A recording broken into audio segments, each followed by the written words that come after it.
కళ మట్టి ప్రమిదలోని దీపపు కాంతిలో దిగులుతో చూస్తుంది నా వైపు. ఇంకా పూర్తి కాని వ్రాత ప్రతి.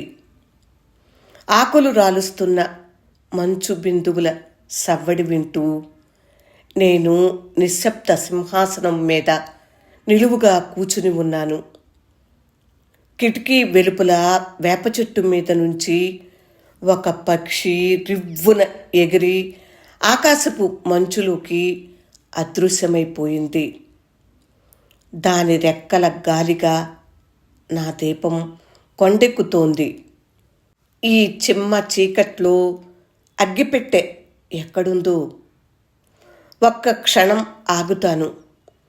తీరా దీపం ముట్టిస్తే ఎవరి ముఖం చూడవలసి వస్తుందో.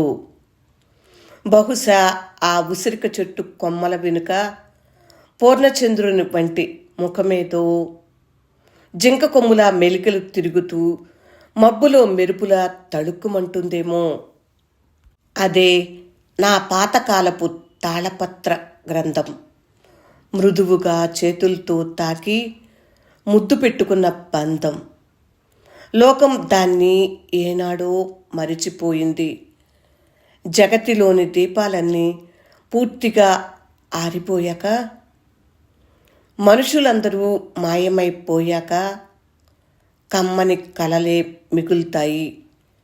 ఆ సంపూర్ణ చంద్రముఖము నేను ఆ కలల శయ్య మీదే కాలం పుచ్చుతాము.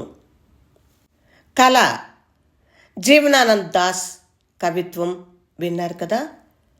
ఈ కవిత్వం మీకు నచ్చిందా?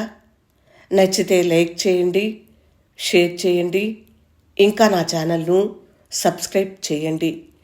వనజ తాతినేని యూట్యూబ్ ఛానల్ను సందర్శించండి. రండి, అక్కడ కథలు, కవిత్వం, సామాజికమైన విషయాలు, పాటలు ఎన్నెన్నో మిమ్మల్ని అలరించడానికి సిద్ధంగా ఉన్నాయి. అక్కడ కలుసుకుందాం. నమస్తే.